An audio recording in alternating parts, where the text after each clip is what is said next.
In the year 2020, one game was set to change the face of gaming forever. One game with all the hype and neon lights to get anybody's boners hard and panties wet. A game that was so much anticipated that riots broke out because of the constant delays. The economy crashed and people complained about it on Twitter, so you know it was serious.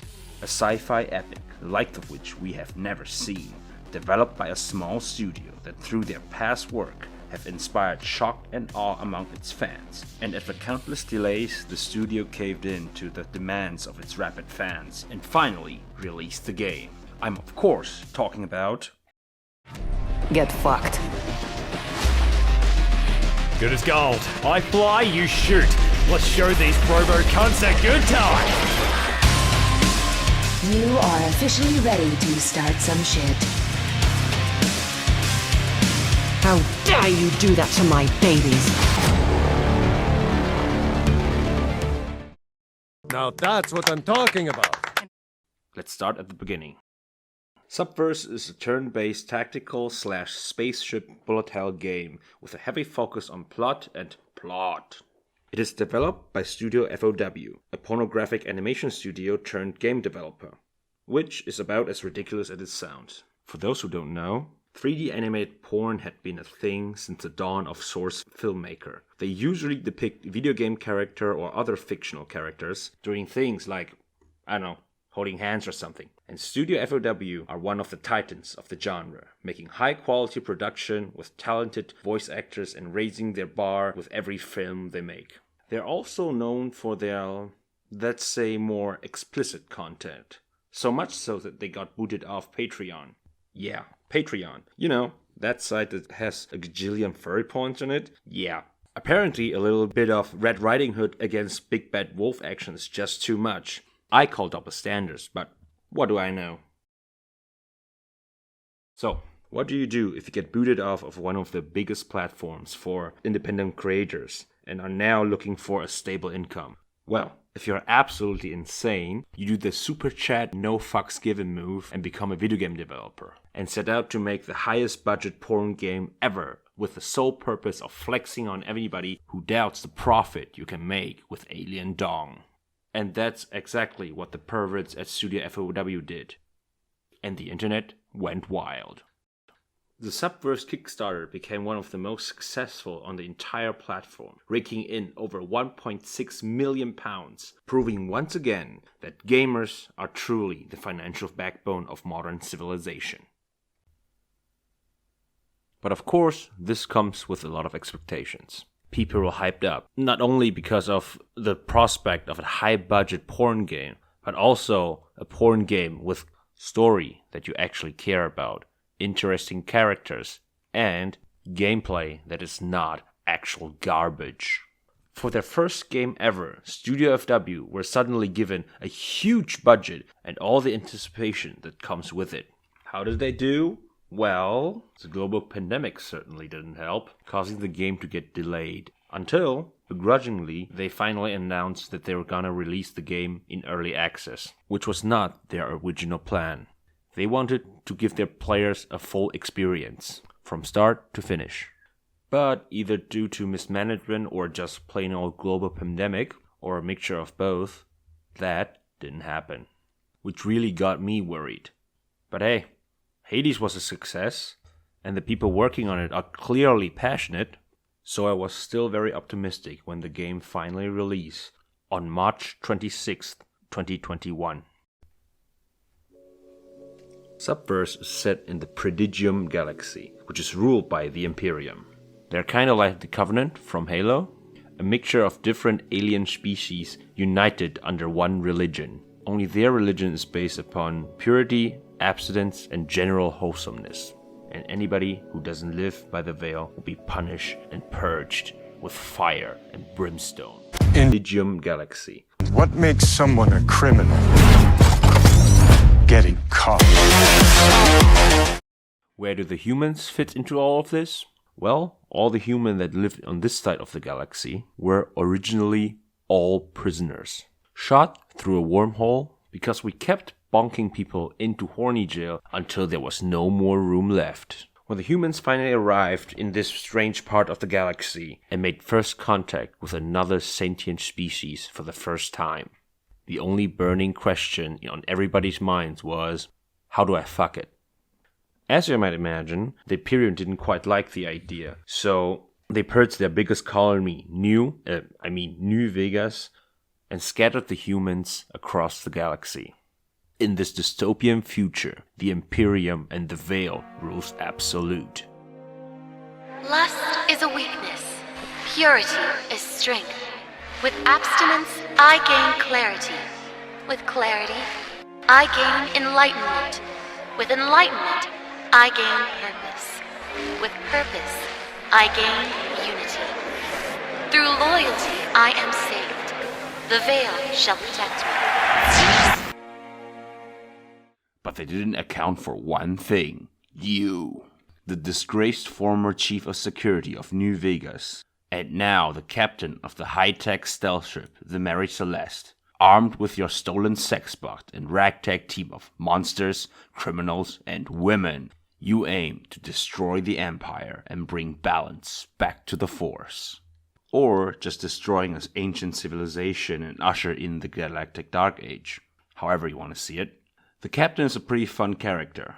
If his character design didn't give it away, he's basically Deadpool with a mix of... Report to the ship as soon as possible. We're being okay? It's hinted that there is more to him than what's on the surface, and maybe we'll see some depths with his character down the line. And that I can say about almost every character in this game. Simple, but surprisingly intriguing. Most of the story is presented like a visual novel, and it's surprisingly engaging. The characters, the world, and everything else are well thought out, and just good. Yeah, it's crazy, I know. I was expecting the story to just be a backdrop for all the smut to happen. But what is here is actually pretty good. Sure, it's cheesy at times, and it feels like they're trying a little bit too hard to be funny and edgy, but overall, it got me invested, and I'm eager to see where the story is going. This truly is a porn that you not only watch for the plot, but also for the story. Speaking of plot, onto the gameplay. The game is split into two sections. Combat, where you have to fight the Imperium, pirates, and renegade sexbot, both in ground and space combat.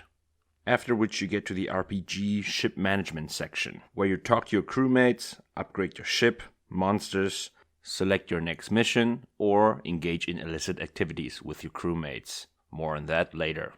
The RPG part of the game reminds me a lot of the ship management section in StarCraft 2, Wings of Liberty, and unfortunately is still in its infant state.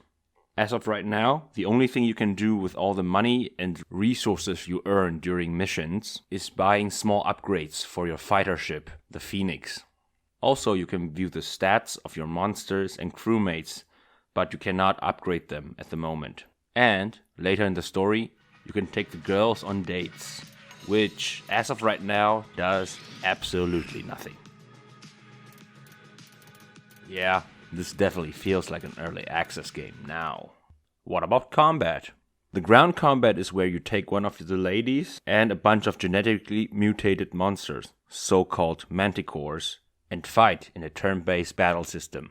You have your melee fighters and your ranged units face off against wave after wave of enemies until they're all dead. We have incoming.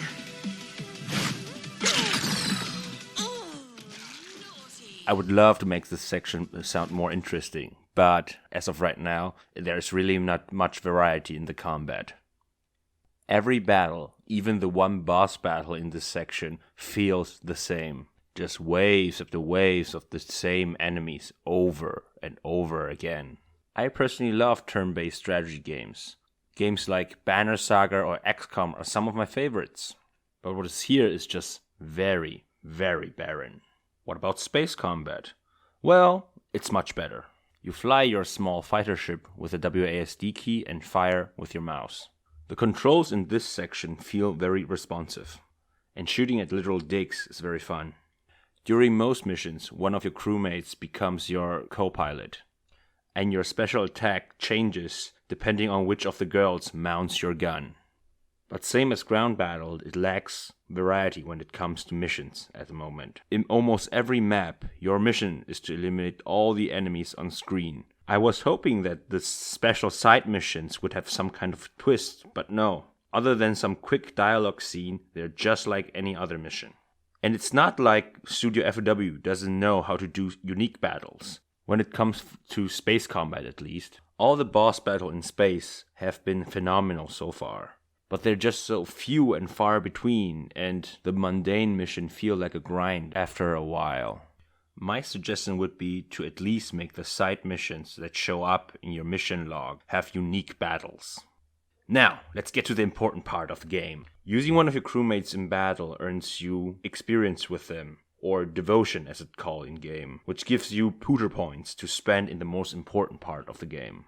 The Pandora is where you can access all the things you bought this game for. It's a scene select menu where you can buy various sex scenes with your Pooter points. But, much like the rest of the game, this feels very barren at the moment. Each of the girls only have about 10 minutes worth of animation, chopped into small videos and without much context. This is probably the most disappointing part of this game. Like, this is your major selling point. Why would there only be so little here? Being a porn game, it really has very little porn in it at the moment. And what's here feels very lackluster and bland. Sure, the animation is gorgeous and the character design is excellent, but there's just so little here. Like, what's the point of building such a rich and fascinating universe around sex if the sex itself is just gonna be this distilted scene gallery?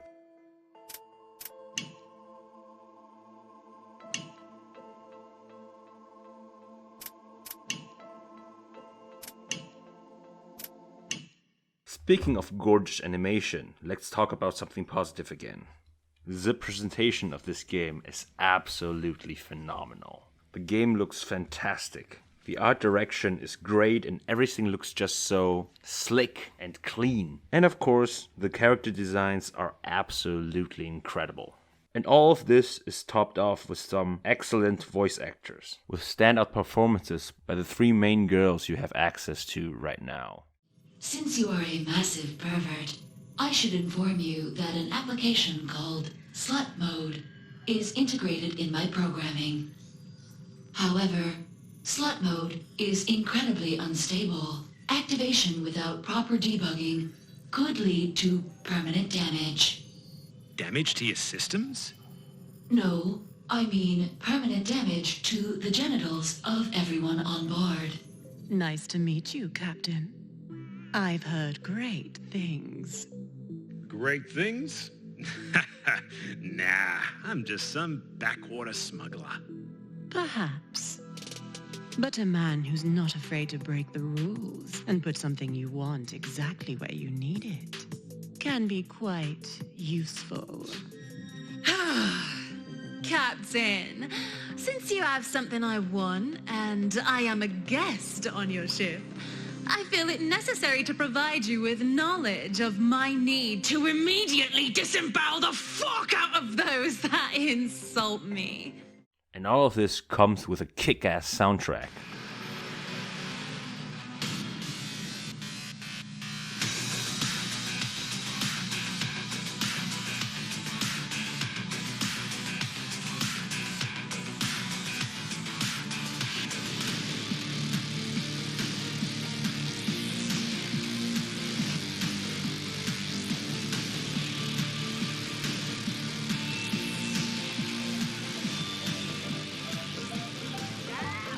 What more can a poor boy do? Working for the likes of me and you. What more can a poor boy say? And it all runs smoothly on my 2017 potato laptop, so you'll probably have no problem running this game. In summary, the presentation is absolutely phenomenal. The story and characters are well written and well acted, and the gameplay has some kick-ass boss fights. But the rest of it feels very much unfinished, especially when it comes to the sex part of the game, which I hope they will address it in the near future. And they probably will. As of writing this review, the devs have sent us their response to the feedback they got which addresses almost everything I just talked about in this review, and their plan to improve it. So I am hopeful. With all that said and done, should you play Subverse? Well, I'm usually against early access, and this one's definitely still in the early access stage. You can complete just about everything there is to do in the game in around 6 hours, and the story feels like it's just about to get started. So I can't in good conscience recommend you play Subverse right now. But should you support Subverse? Absolutely. Even with all my complaints, you can feel the love and passion the devs has put into this project. And they really want to make this game as good as it can be. And, more importantly, I think supporting a studio that is trying to push the boundaries of degeneracy is very important. I don't want this to be just a one-time thing. I want to see more high-budget porn games. I want to see all the crazy ideas people can come up with something like this. If Japan has taught us anything, is the sky is the limit when it comes to degeneracy. I don't want to see those disgusting web browser games that you find on certain sites ever again. Stop beating your meat to low-quality crap and invest in the advancement of human civilization. Thanks for watching.